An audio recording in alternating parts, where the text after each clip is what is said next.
Hello chess fans! In today's video I'm going to show you a nice game I played against an opponent I have an experience with. So last year in the same tournament I actually lost to them, and it was a game that I had a drawn position and I resigned. So it was definitely a game that was sort of heartbreaking for me. So this year I'm looking to get revenge, and I didn't really know what they play. So usually they play pretty offbeat stuff. So they play knight f3, and already I'm just like, oh, okay. I sort of knew in the database they had games with e4, d4, knight f3, so I didn't really know what to prepare. So I played d5, and here they played b3. So at this point, I'm just completely sort of out of any sort of theoretical knowledge. I don't really know what I'm doing. I only know this game between Fabiano Caruana and Hikaru Nakamura. So I know Nakamura plays this from the white side often, and Fabiano is really well known for his theoretical knowledge, and here he played this move bishop f5. And this is what I did too. So the idea is I'm just going to go for a London, but I'm going to go for the London specifically because he chose this move b3. Now, sometimes if you go for the London too early, for example, if they play a move like e3 and here you go bishop f5, this is considered a tad bit inaccurate because after c4 they can go for this move queen b3. For example, if you go e3 here after queen b3, you're kind of just losing because they're attacking this and they're also attacking this, and it's sort of difficult to defend. There's no way to do it. If you play a move like b6, they can even go like takes, and after e takes they can go for a move like knight d4, and then they can go bishop b4. For example, here they go bishop b5, they win the game immediately. So it's very dangerous to allow this queen to b3 early, but when they go b3, you're sort of playing the perfect version of the London. You never have this queen b3 move to think about, and if they go b4, then queen b3 doesn't attack b7. So here I immediately took advantage of that with this move bishop f5, bishop b2, e6, g3, and here I really could have just played this move knight f6. I was sort of afraid of this move knight h4 at some point. For example, here they can't go knight h4 because I get bishop e4 attacking the rook immediately, but here they go bishop g2, for example, after bishop e7, and now they could go knight h4 is what I was worried about. But just notice they can never really go knight h4 successfully without this move d3 because I can go bishop e4. And if they ever have to commit to this f3, it's sort of just really bad. The bishop is hemmed in here, and this position is already slightly better for black. But here I play this move h6, and it sort of just doesn't allow this option. And after bishop g2, knight f6, castles, bishop e7, d3. It's as if he played d3 in that previous position, and then I played h6. So here I castle. My opponent played knight d2, sort of threatening e4 in many positions. So I went prophylactically, bishop h7. And yeah, here I'm really out of any theoretical knowledge, but I just know that I should probably be fine. And my opponent went rook e1. So the idea of rook e1 is clear. He wants to play this e4 move. And here I was really not sure what I wanted to do. So there's two sort of options I can go for here. Either I can go for this move c5, and after e4 place the knight on c6. And here I just really wasn't sure what the evaluation of the position is. I thought, okay, maybe I have a slightly better King's Indian because his bishop is kind of weirdly placed here on b2, and my bishop is sort of also weirdly placed at the time, but it can sort of come alive if he ever goes e5. Then I can go c4 and my bishop sort of comes to life. So this is one setup I could have gone for. Or I can go knight b7. So I don't really want to go for this move c6 because then after e4 I kind of wanted to go c5.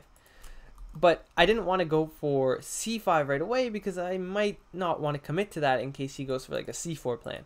So I went knight bd7 so that, okay, I can still go c5, I can still go c6 depending on what he does. And here, okay, I was really expecting e4. And then here apparently I'm supposed to go c6. That really was not my intention. To be honest, I was thinking about going for a move like a5 and then c5 or something like that. But here instead my opponent shocked me and played this move c4. So yeah, here I'm out of any sort of even remote knowledge because here I was sort of thinking about a game between Hikaru. I was like, Hikaru usually goes for this move knight e5, and he also goes for this move c4 and rook c1. And then he played rook e1 and then knight b7, c4. And I'm just like, okay, now I have literally no knowledge of the position whatsoever, and it's very much a position that I thought my opponent would know. So here I decided to play c6, sort of keeping my structure solid. And here he can go e4, but then he sort of hems in his bishop as well. And I have some dark squares in the center that I can sort of use. For example, if e4 here immediately, knight c5 actually wins the game. So he went rook c1, and yeah, again here I just was not expecting rook c1, so I'm again a little bit surprised here. I go a5, and this was sort of an idea I knew. Usually when your opponent just does this random stuff in this sort of setup, an idea you can use is queen b6, queen a6, push the a pawn and push the b pawn. And this is a setup I've seen when I played the London a long time ago, so I was pretty familiar with this. So they went a3, I went queen b6, sort of stopping this b4 move for good. And here they played a really weird move. So here I was sort of expecting them to either go for something like queen c2, or here just bite the bullet. Go d4, and yes, I get that e4 square, and yes, they block their bishop, but now I don't really have any queenside play. Maybe they can go c5 and b4 in the future. So yeah, here it's very, very, very unclear, and already the engine says the best move is bishop g6, which I would never have played in a million years. Maybe here the most natural move to me looks to be queen a6 to prepare here, and after e3, b5, and the position is about equal. But they played h3, and I already think this is a step in the wrong direction. While it may look innocent, preventing knight g4 ideas and creating loaf, this is actually just really not needed, and kind of creates a weakness that allows me to do my idea. Here I play this move rook fd8, aligning with the queen. So the most natural thing to do is just to get away from this alignment with the queen and go queen c2. And here there's 2 games in the database, and I actually make an improvement on both without really knowing the theory. Here both games ended in either the moving the knight to e8 or h5, but here I sort of play an improvement on one of the ideas. I play this move bishop c5. And here, after e3, my plan was to go bishop d6 and knight c5, and I thought the position was very nice. For example, like if he plays a random move, I can go like knight c5, and he has to play like bishop f1, which is just like his bishop gets off this diagonal. It just feels really bad. So, yeah. So instead of that, instead of e3, creating this sort of weakness here, he went for this move rook f1. And now after knight h5, I simply have an improved version of that other knight h5 variation, because of the fact that if we notice, if I went for knight h5 here, he has this move queen c3. And we're going to see why this doesn't so much work in the game. But basically, the move d4 here is much less powerful because I only have one defender and he has a lot of attackers. But after rook f1, knight h5, queen c3, now d4 becomes very, very, very powerful, because if he takes, I go e5, and if he goes back, now I take here, and yeah, I'm just absolutely annihilating him. His rook has also moved off the defense of this pawn, so he can't take it. But before I go into the game after d4, there's also another move I spent a long time considering, which is this move e5. So take a few seconds to see what is the response by white after e5, because it's very tricky. Because, okay, the first thing I calculated after e5 was knight takes e5. That's the most direct move. Is this winning or not? But here it's a pretty simple win for black. Just take a few seconds to calculate it. d4, knight takes d7, takes, takes, takes, takes, takes, takes, takes. And if anywhere you needed some time to pause during that, it's just sort of all captures. So this is pretty easy to calculate. I calculated that was pretty easily winning for me. But I stopped. I didn't play this move because he has this move d4 now. And I just really, really thought it shouldn't work. There's something that should be wrong with this. So here I have to take, otherwise I lose the pawn. He takes with the knight, and here I was calculating rook ac8, because I thought if he plays a move like knight f3, for example, I can sort of come back and go c3, d4, so he really shouldn't do that. And here I was calculating c takes, but then I realized I can't really even move my bishop, because then he just takes it. So after I got to this position, I saw I have the isolated pawn, I can't go here, and I just thought my position was really bad. I thought even knight f3 here, and like for example knight f6, let's give him a few moves, queen d2, and yeah, I just didn't like my position. So instead of e5, which sort of works to the tactics, I went for this move d4. And again, if he takes with the knight, I win with e5. So he has to go for this move queen c2, and now I get e5. And it was important to note that in this previous position, I don't have this move d4 because he has this move b4. And then after takes, I'm losing this d4 pawn. But now, after this sort of interaction, I gain this tempo, this critical tempo, and now if I dilly-dally, he gets b4. And then I have to remove a defender from the d4 pawn, I lose. But now I get enough time to go for e5. And the position is very nice. So here he goes rook b1, aligning with my queen, and here I was very happy with my position because it's quite a pleasant position. And I decided to go for bishop f8. Many positions this b4 move will come with a tempo on my bishop, and we can also see I also did this prophylactically with bishop h7, so I thought it was just kind of fitting a theme, and I felt sort of this move was kind of aesthetic. So here you went bishop c1, sort of activating the bishop along the diagonal, not so much, sort of preparing this b4 move more. And here it's very, very, very difficult to find a move.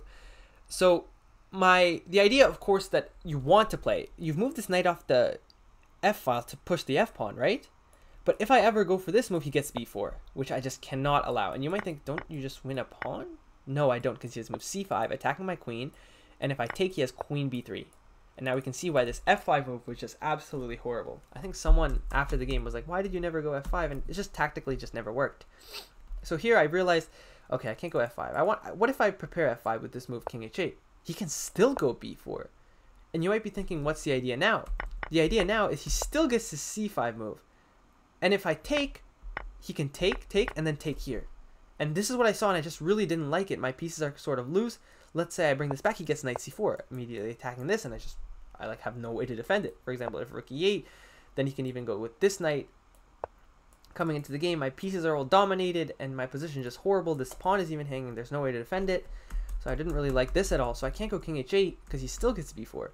So I was like, okay, I have to somehow prevent this b4 move. But I can go c5, but then my bishop's sort of bad. I don't really want to play c5. So why don't I sort of just bring this knight back? I'm no longer threatening any knight g3 ideas. They don't work anymore. So just bring the knight back, and if he goes b4 now, then I can take here. Let's see, c5, the same idea. Now after it takes here, my knight is defended. So I can go this move rook b8. And now his rook has to get off this 7th rank. And let's say his rook stays, I can force him to at least let my rook defend here. And now at least this pawn, I'm not losing it. There's no way. Knight c4, he doesn't get enough time to do this. So this I thought was good for me. So he no longer has b4. So he goes rook e1. And now, it's, again, difficult to make a decision. I don't want to move the rook off of this file, because many times after b4 takes, bishop takes, if I move the rook here, he has bishop a3 with this pin. So for example, if I go rook c8, he can go b4 takes, and if I take with the bishop, he has bishop a3. And it's sort of impossible to defend. If c5, you can just take, and then there's no way to defend this. So I can't really move the a rook. The d rook sort of did its job. It sort of got the queen to make these sort of useless moves, so now I can retarget it to rook e8. Again, I could have also played king h8, but at this point it's less sort of needed because I'm not really looking for f5 immediately. So I go rook e8, and he went with the nice move knight h2. Knight h2, the idea is just to go knight g4 to open up the pieces to the square, and also maybe to go knight e1 and maneuver the knight into some light squares.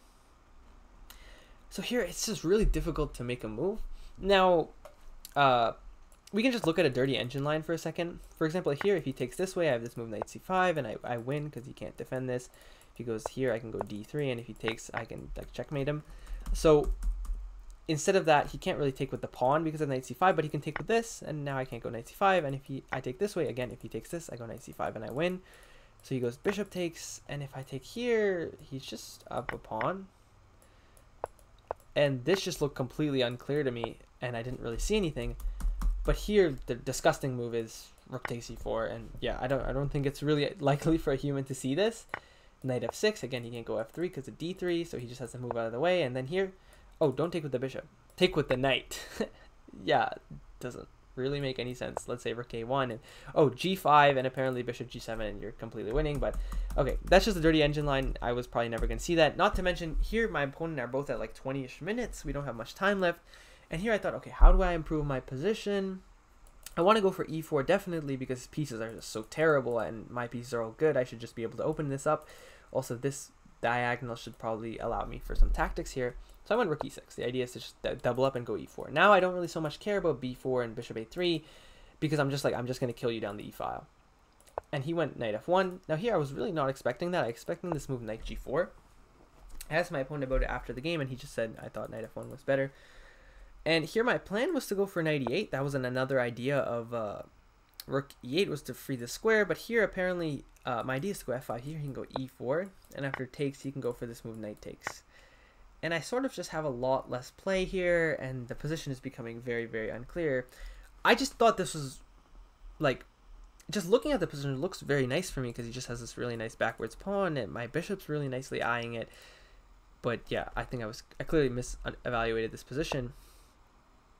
And yeah, so knight g4 I think was probably the best move, but here I would apparently have to take, go knight f6. I thought after bishop f3, I didn't have anything. Again, I have this dirty tactic with e4, but even easier here is rook e8 now, forcing this move through. And we'll see something similar happen in the game actually.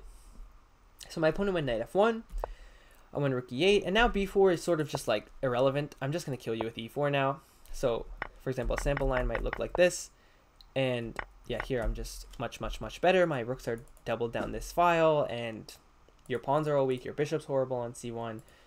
Yeah, so this would be much better. So b4 is no longer as good. So instead he goes knight e4, clogging up the... e-file, and I sort of expected him to do this because in his last game he drew quite a strong player by playing this knight e4 setup as black. So I thought, okay, he's gonna get this sort of knight e4 light squared blockade in the second game, and after takes here, I was just sort of on autopilot. If he takes this, I'm gonna take here. If he takes here, he just has this bad bishop. I have a bad bishop too, but we can try to break somehow. And then he played here, and here we both have like around, I'd say like 7-ish, 8-ish minutes.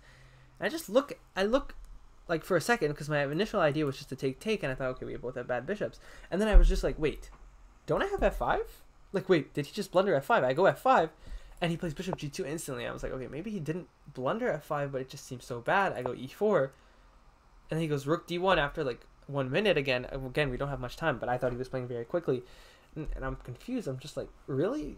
This is the position you willingly went for, where I have all this center, my pieces are great, and your pieces are all back here, and you would think that black is just absolutely dominating white here, but it doesn't really seem to be that easy. There's no sort of knockout blow. If I ever take, what do I have? If I go rook e2, for example, he goes like bishop d2 or rook d2, something like this, and if I'm trading, I'm clearly not better. So where's the knockout blow? And I was like, I searched for like 2 minutes, and I was like, okay, I don't see anything immediate. He wants to go for this move b4, because after takes, he has this bishop a3 move. Let's stop b4, c5. And c5 is one of the best moves. He goes bishop d2. I was expecting this. And here I wanted to go e3, but after takes bishop e1, I was just like, what? How am I not just like completely winning here? But it turns out I'm just not. I just don't have anything. So after bishop d2, I was like, okay, there's no way I can't go e3. So what else can I do? Oh, there's many tactics with the c5 move. Let's just play king and g. There's no longer any tactics with this. The bishop's not on this diagonal, so I'm no longer as worried the tactics there. It should be fine. And here really is where my opponent made the blunder that probably lost the game here. It's really hard to blame them, because here they had around 5 minutes, I think. I think I had like 10 minutes or maybe like 8 minutes or something. I had a little bit more time than them.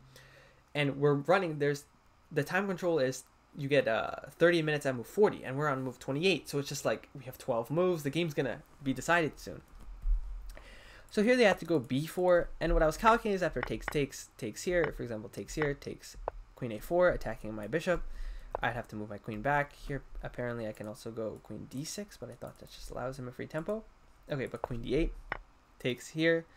Here I could take, and then go f4, and I didn't even see any of this. I just saw after this position, I was just like, oh my god, it's like about equal.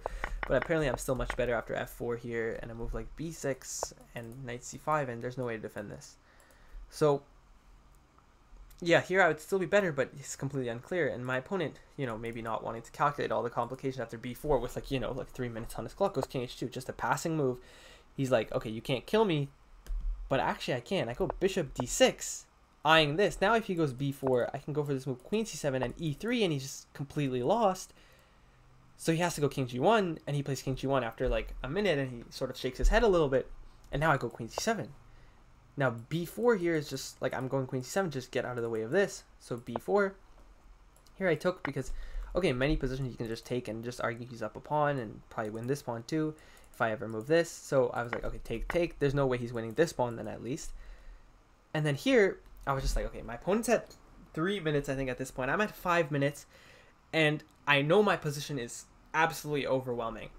So I have to create something right now. So there's all these moves. There's e3. There's sort of e takes here. There's even g5. There's even takes here. There's all these crazy moves. Like, someone's bound to make a mistake here. And thankfully, it's not me. I played one of the best moves in the position, which is f4. Now, actually, here I should have gone takes f4 for a reason we'll see why in a second. It sort of allows a better option by my opponent, but it ended up sort of transposing. Because after f4, here my opponent had a very nice move, bishop takes e4, which is what I was really worried about. After takes here. Oh, actually, sorry, he can go d takes, because it doesn't allow f takes here, because after takes, we sort of get a better version. Here I thought he was going to take. After bishop takes. Here I thought knight g3, and I didn't really see, sorry, not knight g3. Oh, sorry, here I was planning to take with the queen, and now knight g3. And I was like, I don't really see how I'm breaking through. Like, yes, his pieces look very bad. maybe there's like, I don't know, some way to break through, but I just don't see it. He's defending everything. I can't really push the h pawn. For example, if I go for a move like h5, he just wins the exchange. So I have to go back like with rook e6, but then he can go queen f5 even. And then now I'm just like, I'm panicking because I see this and I'm just like, okay, I don't know what to do. I'm calculating. And then he plays g4, another move that, okay, wasn't even looking at the move because I was only looking at this. And then immediately here I have like 5 minutes. He has 2 minutes left. I'm panicking. My heart's beating really fast and I just don't know what to do. And then I finally see it. I finally see like I can go f3 and then bring the knight here and sack sort of material, but his pieces should just be blown wide open. I go f3. Boom. He goes takes, and I instantly take here. Again, like a very bad move. Again, here I have like 4 minutes. He has like 2 minutes. Here, e3 is just quite simple. And then I go e2, and it's just a fork. Yeah, I mean, I was really low. My heart was beating fast. It's only natural I can miss this. But here I took immediately. He went takes here. I go knight e5. I'm jumping in. I'm attacking the bishop. I'm attacking this pawn. There's really no easy way to defend both. And I thought, okay, here I have to be winning. Look at all my pieces roaring into the attack. This bishop is even doing a job. All his pieces are just passive here. His knight is horrible. And here you really had to go for this move, bishop e4. And after something like takes, here apparently I can go rook f6 here. I'll be honest, I after bishop e4, that was the end of my calculation. Like I didn't even see bishop e4. So yeah, after takes, rook f8. Here I would be worried of a move like here. But okay, I have knight f3 and then winning this pawn. So he went bishop e2 instead, and I was like, okay, wait, what? Isn't this just a blunder? He's sort of just allowing his bishop to stand on this square where it's hanging, and it's also going off this dangerous diagonal. Like, that has to be bad. So I took here, and my idea is that, okay, if he takes here, I can take, go knight c6, attack the rook, and attack the bishop. He can't do that. And then, so here I was expecting bishop f4, and then I thought, okay, I have to go knight g6. Here, again, my opponent is like on just minutes. And so am I. I'm on like 4 minutes. My opponent is on like 2 minutes. So it's really unlikely. So I saw this position. I was like, oh my god, he's equalizing. Is he not after knight g3? What do I do? If I go like knight f4, he goes bishop f1, and I don't have anything to do. And here I was thinking, oh, okay, maybe I go like h5, but I don't see anything. And these were all blunders. This calculation was all just terrible. Here, after here, I just have a very easy win with knight f4, just attacking this pawn. And okay, if he defends it, I have a simple rook e2, and then takes here, queen f4, just game over. So yeah, just completely irrelevant calculation, just in pure fear. And then my opponent takes here, and I'm just like, wait, there's no way. So here I'm just like, my heart's beating extremely fast at this point. I'm just like, wait, what? Is that just not like game over after I just take and go knight c6? And I just look at my opponent, and he's obviously having a poker face. I don't know if he saw it at this point, but then I just took, he took, and here I just have a disgusted reaction because I was like, no way. Took, go knight c6, attacking both pieces, and here I was expecting rook b1, and this is sort of the line I calculated, bishop g6, sort of stopping rook e8, and after knight g3, I can go knight e5, and there's no way to defend this and this. For example, if he goes here, I have this, so there's simply no way to defend this. So I was just like, what is he gonna do? What is he gonna do? What is he gonna do? Is he gonna go rook b2? He goes queen b1. What? I just take. Free rook. If he takes here, I just take here. I'm up a rook, and instead of just playing that out, which, okay, very understandable at this point, we're at move 40. He decides to resign. So I'm just like, whoa, that game was like sort of wild. We got down to like seconds right before time control, and then the whole game was just decided. So yeah, this game was one of the games in the tournament that I thought I played really well. And it was from a bounce back. The previous game I had lost, and I really just didn't have any chances. I just was slightly worse at the opening, and then played a couple of bad moves because of the momentum of the position, and sort of just got outplayed in that game. So I was really just kind of like annoyed. I was like, I just really played a bad game. Let's try to get this game. Just try to win this game. And then in the back of my head, I was just like, okay, you know what? Even if you draw, it's not really a big deal. You can sort of try to win the next one, because then you're against like a 2000. You can probably try to push there because you're much higher rated. But yeah, after winning this game, I was just like, okay, let's go. I can still sort of gain rating points. I can still sort of fight in this tournament, try to go for first. And yeah, this guy was 3-0, I think, at this point. Or no, he had 2.5, but he beat the #1 seed. So he was definitely probably, if he had drawn this game or won this game, was definitely probably going to come first. So by winning this game, I was able to sort of put a wrench in the tournament, and I was also able to play a really nice game, I thought. So really pretty instructive game, also using this London setup versus B3. And yeah, so if you like this video, please remember to leave a like and subscribe, and I'll see you guys in the next one.